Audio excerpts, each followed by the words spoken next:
মসজিদ আয়েশা রাদিয়াল্লাহু আনহা নামে এই মসজিদটি হয়েছে। তো হাজিগণ এখানে এসে ওযু করে কিংবা উমরা কাপড় চেঞ্জ করে কেউ মানে এখানে এসে 2 রাকাত নামাজ পড়ে মসজিদ দেখার জন্য এবং নামাজ পড়ার জন্য এখানে আসে। অ্যাকচুয়ালি এটা অনেকে বলে মিকাত, অনেকে আবার বলে মিকাত। আসলে এটা অ্যাকচুয়ালি কোরআন সুন্নাহভাবে জানা যায় এটা হচ্ছে মিকাতে মক্কার সীমানার লাস্টে একটু বাহিরে। তো এটা অনেকে মিকাত হিসাবে করে, কিন্তু অ্যাকচুয়ালি এটা মিকাত না।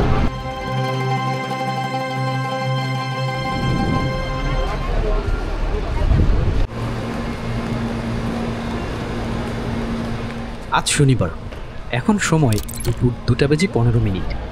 জোহরের নামাজ আদায় শেষে আমরা পুরো গ্রুপ একসাথে বের হয়েছি একটি বিশেষ সফরে, মসজিদ আয়েশা দর্শনে।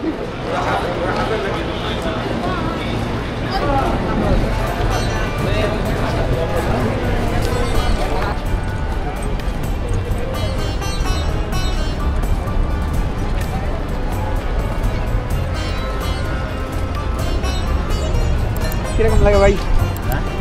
কিরকম লাগতেছে? রোদ চোখে লাগতেছে। চোখে তো চশমাই বললেন। তপ্ত রোদের মধ্যে হাঁটতে হাঁটতে পৌঁছালাম বাস স্ট্যান্ড। তখন ঘড়ির কাঁটা ছুঁই ছুঁই করছে 2:30।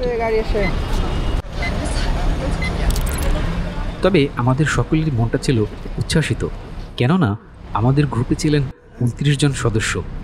সবাই মিলে একসাথে থাকার জন্য ভাড়া করলাম একটি মিনি বাস।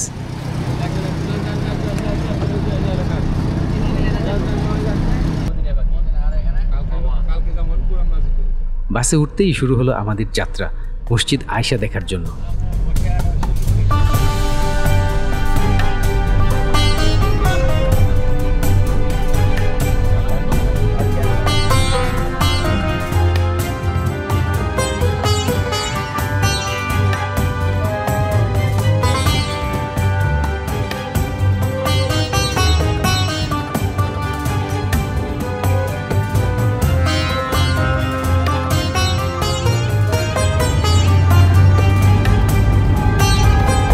জানালার বাইরে সৌদি আরবের সৌন্দর্য যেন অন্যরকম।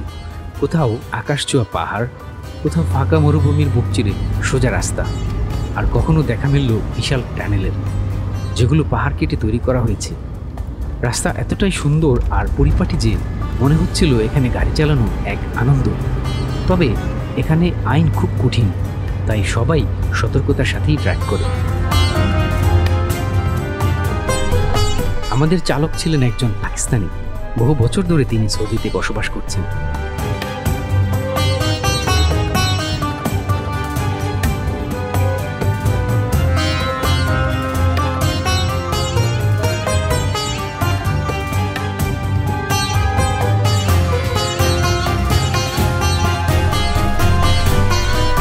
অবশেষে আমরা পৌঁছালাম মসজিদ আয়েশার কাছে।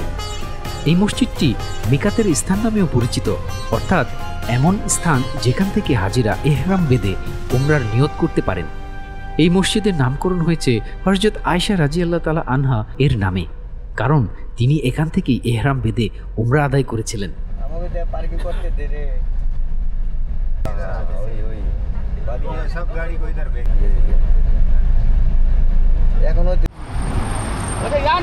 রাস্তা পার হতে হলো একটি আধুনিক ওভারব্রিজ ব্যবহার করে।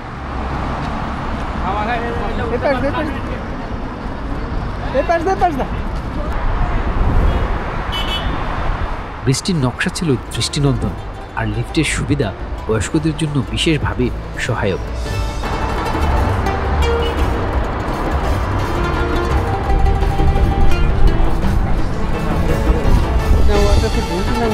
মসজিদের কাছে এসে আমরা পান করলাম ঠান্ডা পানি আর আদায় করলাম 2 রাকাত তাহিয়াতুল মসজিদের নামাজ। আসসালামু আলাইকুম। আমরা এসে মসজিদে আয়েশা, এখানে মা আয়েশা রাদিয়াল্লাহু আনহা যখন মদিনা থেকে হজ করার উদ্দেশ্যে আসছিল তখন এখানে অবস্থান করেছিল। এর পরবর্তীতে তিনি এখান থেকে হজ করতে চলে গিয়েছিলেন। তো হাজিগণ এখানে এসে ওযু করে কিংবা উমরা কাপড় চেঞ্জ করে কেউ মানে এখানে এসে 2 রাকাত নামাজ পড়ে মসজিদ দেখার জন্য এবং নামাজ পড়ার জন্য এখানে আসে। অ্যাকচুয়ালি এটা অনেকে বলে মিকাত, অনেকে আবার বলে মিকাত না। আসলে এটা অ্যাকচুয়ালি কোরআন সুন্নাহভাবে জানা যায় এটা হচ্ছে মিকাতে মক্কার সীমানার লাস্টে একটু বাহিরে। তো এটা অনেকে মিকাত হিসাবে করে, কিন্তু অ্যাকচুয়ালি এটা মিকাত না। মানুষ এসে এখানে একটু ঘোরাঘুরি করে দেখে, এটা হচ্ছে সেই মসজিদ।